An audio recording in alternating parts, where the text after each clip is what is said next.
Hi, my name's Gillian, and I'm about to take you on a tour of my bookshelf.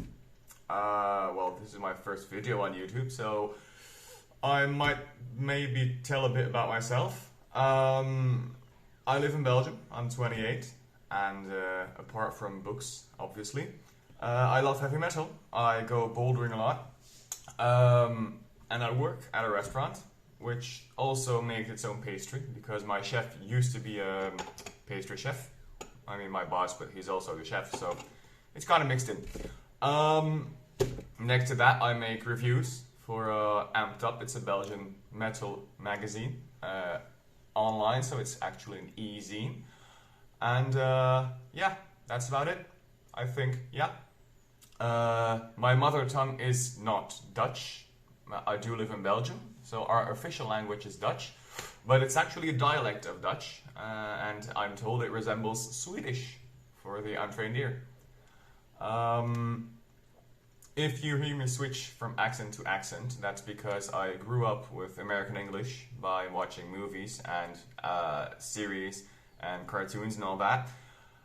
But back in school, when I was 13, 14, something like that, we started to get taught British English and the actual very posh version of the British English. So yeah, I can attribute it to that. Hence the cross-contamination. Well, like a lot of people, I used to read a lot more. Then when I started working full-time, it grew less and less. During these dreadful lockdowns, it became back again a lot more. You'll see my bookshelf is very disorganized. That's because I'm renovating my top floor at the moment. So the room which should have our books actually is our bedroom. So I kind of shoved all my books that should be in at least 3 bookcases into one big shelf, and then some shelves and drawers and other stuff around the room, even in a cabinet somewhere around there. Yeah, somewhere around there is a cabinet too with some books. You'll also notice that there are books that I don't talk about, mostly because these aren't my books, they're my girlfriend's books. They mostly deal with psychology, mourning, therapy, neurology, stuff like that. She's a psychologist, so yeah, makes sense. But let's get to it. First part of the shelf tour is the collections we did not get on purpose parts.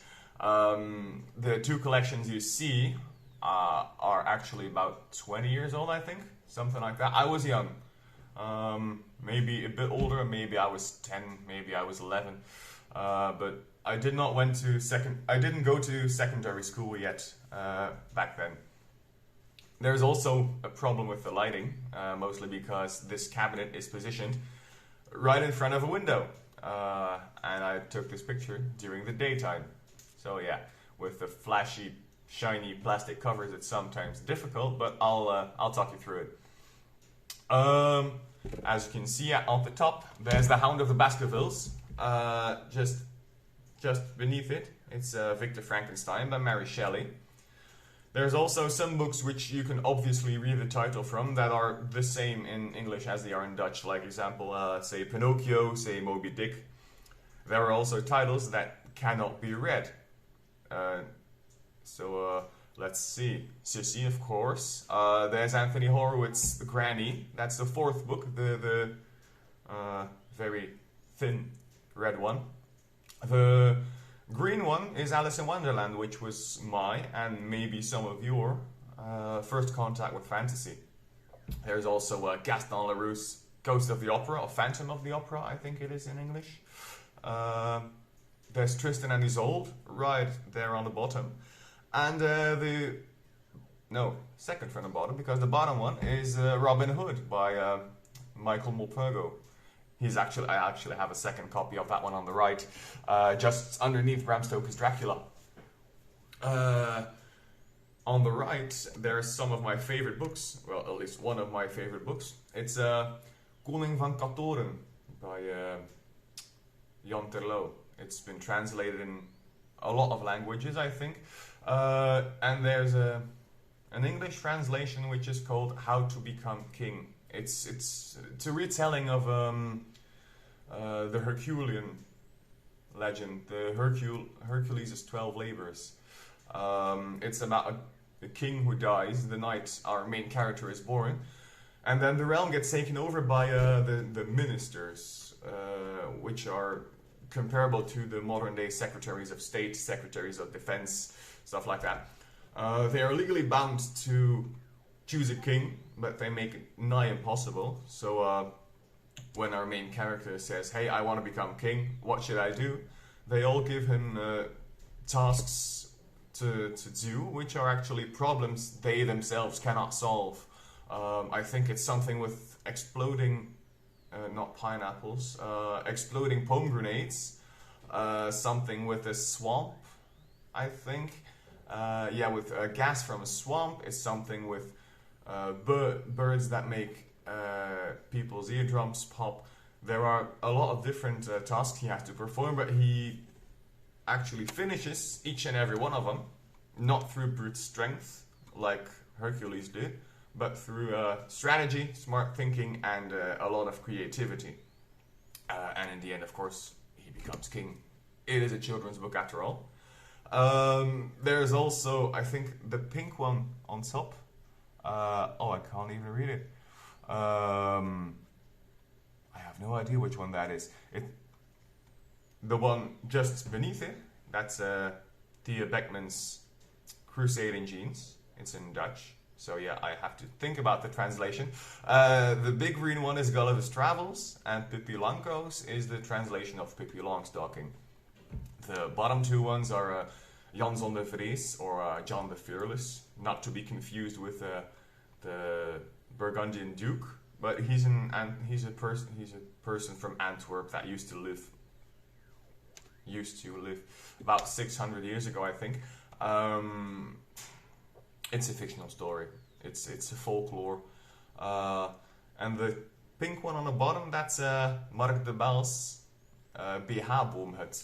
And the literal translation of that is the treehouse made from a bra. It's about these tiny creatures called booboeks that have all sorts of adventures while living in their treehouse. In the middle, you can see all the classics. Natasha is something from My Girlfriend as well. It's about this Latvian family that I think migrates to the States or to Canada. I'm not sure. It's one of those. The States or Canada. But next to that, there's 20,000 Leagues Under the Sea. There's The Russia House by John le Carré.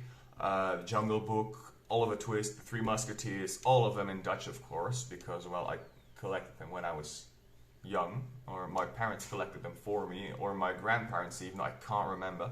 There are also some that my girlfriend brought along when we moved in together 3 years ago now. The pink one with the number 13 on it, it's Willem Elschot. It's Kaas and Leeman. That's a book about some kind of port worker, I think, that tries to set up a scam.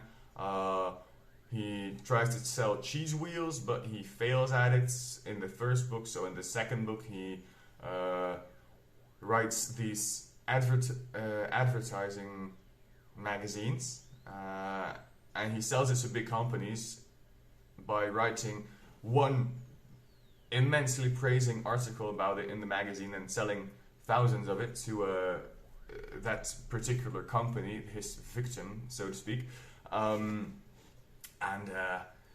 Yeah, what they don't know is there is no magazine. The only magazines in existence are the ones the victim bought. So instead of saying this is a promotional item that I can grab along, they just have a promotional item, which is not real, because the magazine doesn't have any subscriptors. It doesn't exist. There are only the copies they have, so it's just they pay a lot of money for something that they could have made themselves. For the time being, it was very innovative. It was written in the 1930s, but nowadays it would be well, it would be mediocre at best. The book itself isn't bad.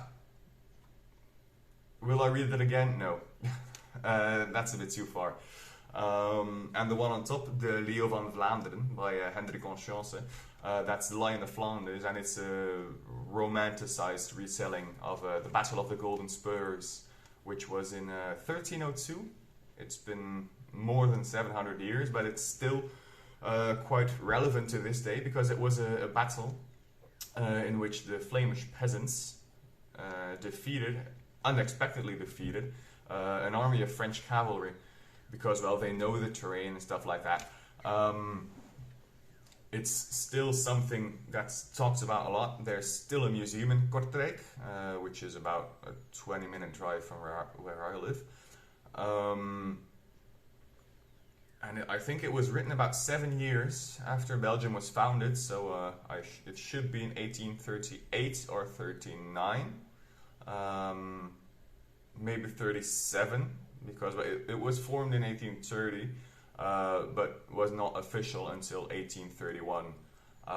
So yeah, there's a bit of a misunderstanding there. Otherwise, yeah, there's Charlie and the Chocolate Factory, there's Uncle Tom's Cabin, there's Dracula, all sorts of classics for kids, actually. Next up, we have something I would like to call the educational part. Just because, well, it's something that is important to me, because there are a lot of music books in there. You see Lemmy's autobiography by Lemmy of Motorhead. You see a book by Van Halen, or about Van Halen. Entirely on the left, right next to the beautiful red and gold Tales of Norse Mythology, there's the 101 essential albums of hard rock and heavy metal. These are, I think I own at least half of these. It would be, I mean, I know all of these, but it would be great if I have children someday to have them read this, because heavy metal is a big part of my life and I would like to share it with people I love. I tried to share it with my girlfriend. She likes parts of it, she dislikes parts of it. It's, well, not her fault, to each their own, of course. But at least, well, she knows what I like. There are a lot of albums that I love that are not in there, obviously. But that's the essentials, so to speak. There are some other metal books which I have. There's Running with the Devil, right next to Neil Gaiman's Norse Mythology. That's a more scientific book. I think it even was his PhD thesis. I'm not sure. It's either that or just some research, because it deals with gender roles and anthropological and sociological consequences of heavy metal in society. And yeah, the 8000 Hardcore, the Big Red Book, is written by a Belgian singer, because we used to have a very big and flourishing hardcore scene here in Belgium, especially in the province I live, West Flanders. And well, the H is for hardcore, obviously. Well, the 8000 stands for the postal code. Every postal code in my province starts with 8 and has 4 numbers, so it's 8000 for Bruges, yeah. And I think the last one is 8980 or 90 for some small village not that far from here, because ours is well in the 8000s as well.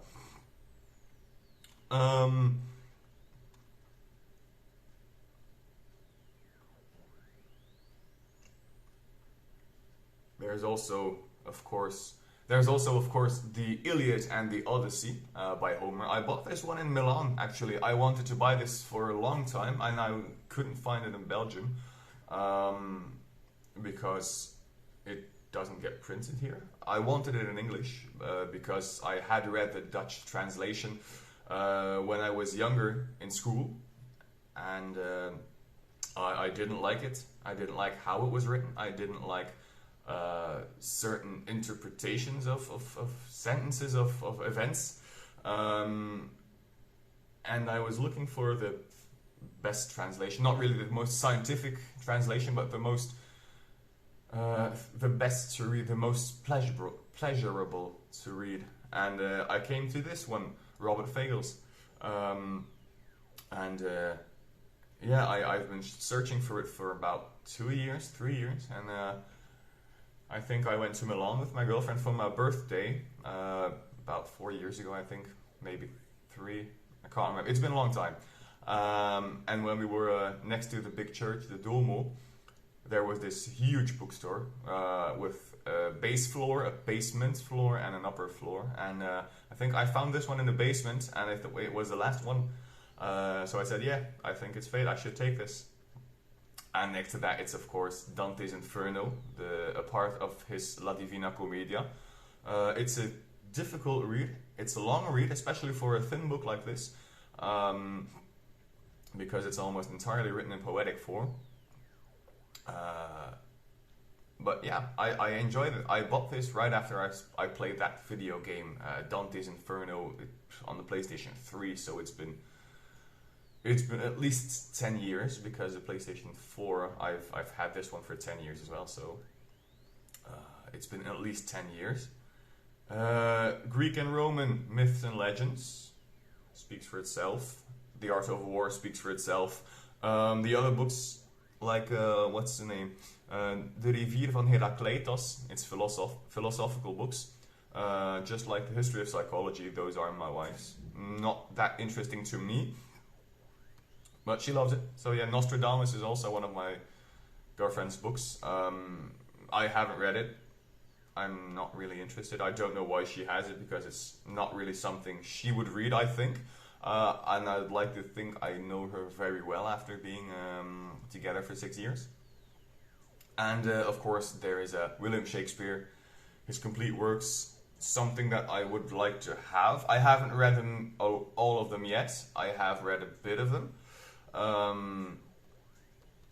Yeah, it's something nice to have in the collection.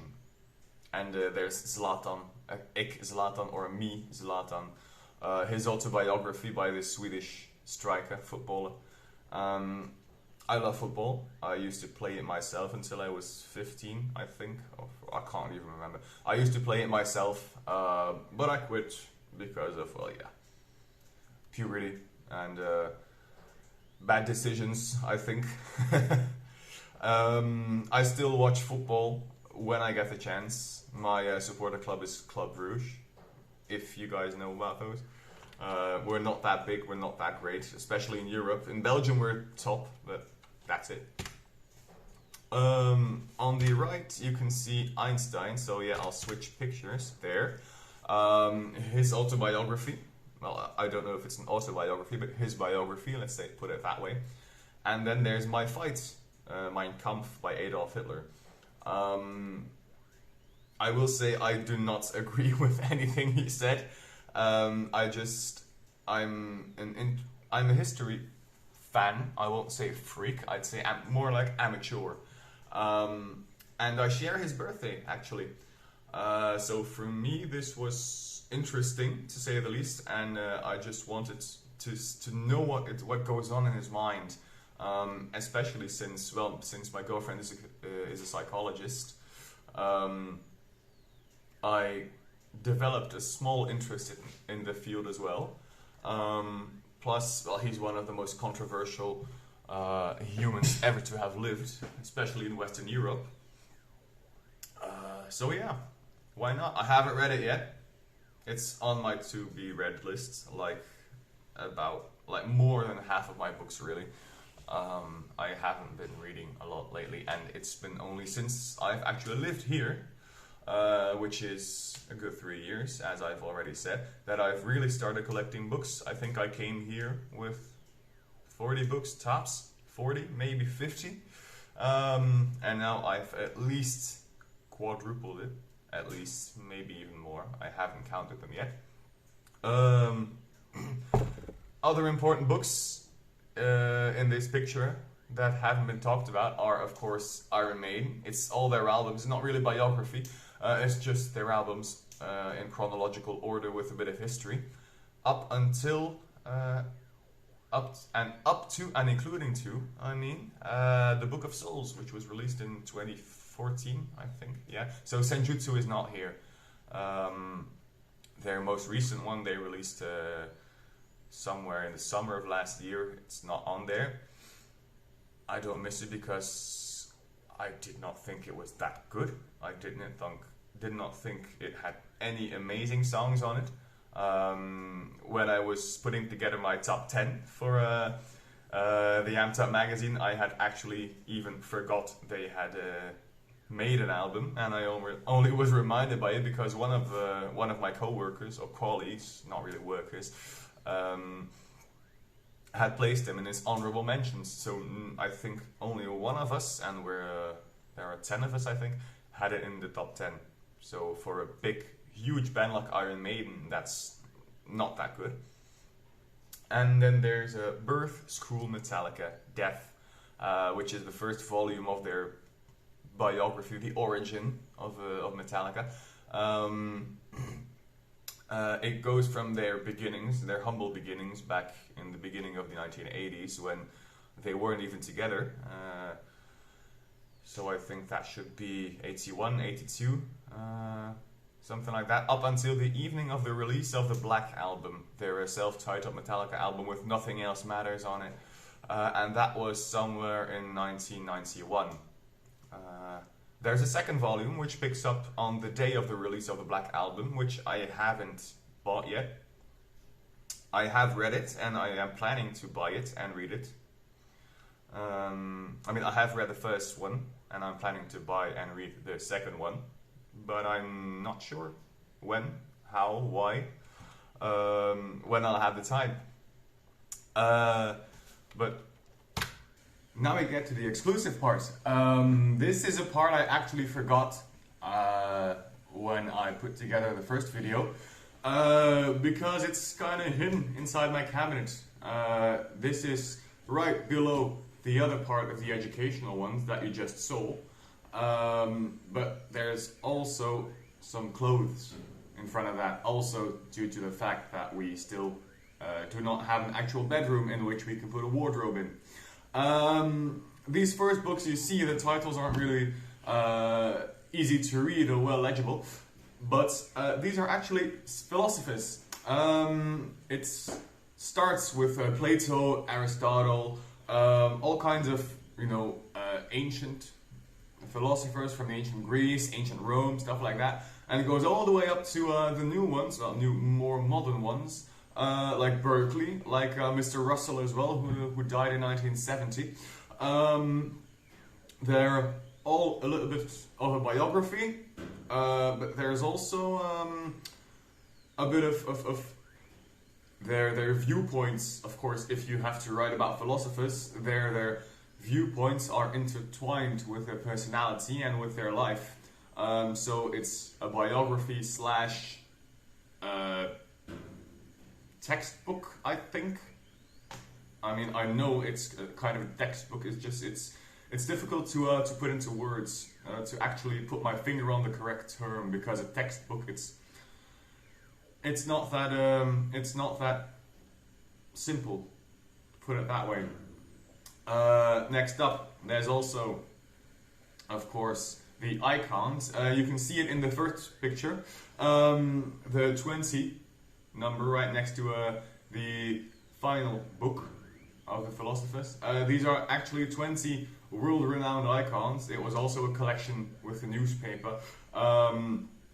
As you can see, there's Emperor Mao, there's Elvis Presley, I think, as well. But it's I'm just checking to be sure because I can't read the yellow ones. The second one from the right is Che Guevara, and the one next to that, which you can't read, is one of our kings, Koning Boudewijn, King Boudewijn.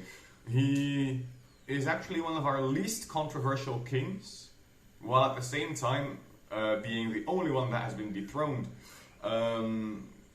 He died about a month or 3 or 4 after I was born, so I don't really know the specifics. But what I do know is that our king actually does not have a role in parliament anymore, or in politics in general. The only thing he has to do, and he can do, is to sign our laws. And I think back in 89 or 90, I'm not sure, there was a law according to a law about abortion, and he said no, I'm not signing this. Do whatever the fuck you want. I'm not signing this. So he actually was dethroned by Parliament for 1 day or 2 days. I can't remember. They put through the bill, and then he just got reinstated. Yeah, it's been 30 years, I think. I think it was in 89 or 90, but I'm not 100% sure. Other people you might not know are Jacques Brel. He is or was a famous Belgian singer. He sang in French because, you know, that's a part of our culture. And I think up until the 60s was actually the official language in all of politics, because Dutch was not accepted until somewhere in the 50s or the 60s as an official language. There's also Eddie Max, I think. Yeah, right between Marilyn Monroe and Ernest Hemingway, there's Eddie Max. You might know of him if you're a cycling fan, but he was one of the greatest cyclists that ever lived. Well, he is because he's still alive, but he was a great cyclist. He probably isn't anymore. I think he won the Tour de France, so the French Tour, multiple times. He was a world champion also multiple times. But I can't read who is next to Ernest Hemingway. I think that one was Elvis Presley. I actually have no idea. These are all biographies. I think most of them are not that detailed. They're more like extended synopses about their life. Well, Kennedy is obviously JFK. Albert Einstein. Ah, yes, I think I remember. I think it was a Pater Damian. Or was that the orange one? Yeah, that's the orange one, Pater Damian. He was actually a missionary, a Belgian missionary that's been declared a saint. I think it was in 2018. He's been declared a saint by the then Pope, who was, what was his name again? Benedictus the 16th. Yeah. He lived in Molokai. It's an island somewhere off the coast. I think it's in Africa. I'm not sure where Molokai is, but he actually lived with the lepers, and eventually died of leprosy himself, but not before performing multiple miracles. And of course, yeah, there's all the big ones, you know, Mao, Stalin, Che Guevara, as I've already mentioned. And last but not least, there's also my history collection. This is a collection, I have no idea who brought out this collection. I think it was a newspaper as well. It happened a lot in Belgium, not anymore. I think stuff like that hadn't happened recently. They've more started to give stuff like an iPhone with a subscription.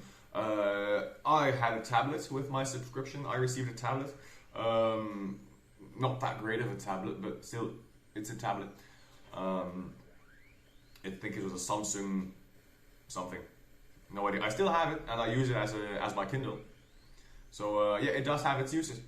But this is a history collection. I did not collect through the newspaper. I collected this one through multiple second-hand stores. As you can see by the small stickers. It's just because I have always enjoyed history. I've never actually thought that I had learned enough. Not in the sense that we don't have a good educational system, but in the sense that I think it's much too Eurocentric. Something that we've never had, for example, during our history classes was the Middle East, except of course at the beginning of civilization back in Babylonia 5,500 years ago, give or take, and the Chinese history, the Eastern Asian history, the African history even, the American history, you know, both North and South America, except for, you know, when Europe actually had to do something, like when Holland, you know, the Netherlands, actually had the Eastern Indian Company.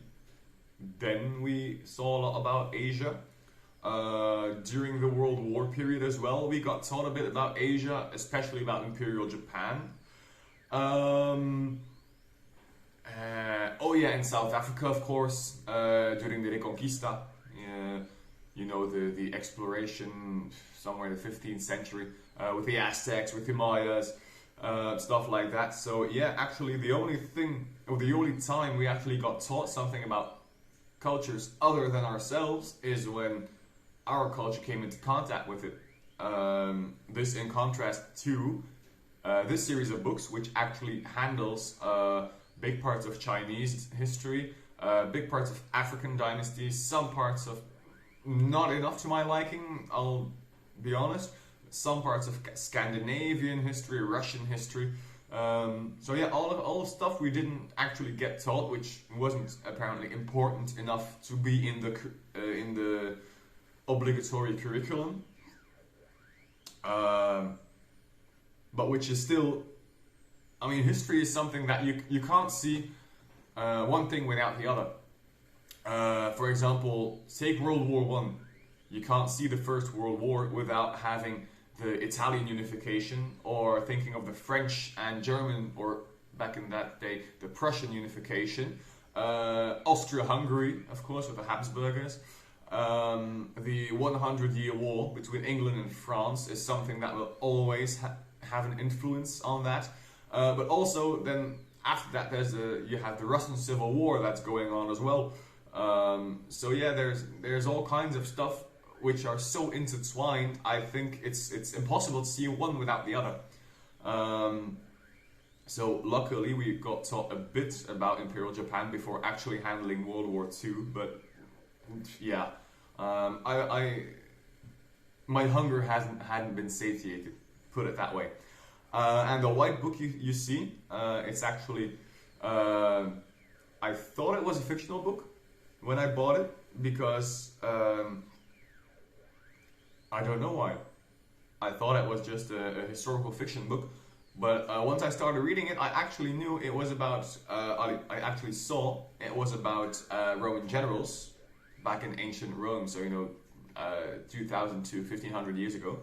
And the fact that how politics and warfare, like nowadays, were so involved back in ancient Rome, even more so than today, that the real big warlords back then, let's say Caesar, for example, Africanus, actually had big political roles as well, next to being just the general of the army. So yeah, I haven't finished it yet because I actually only started skimming through it just out of curiosity. I don't know when I'll read it.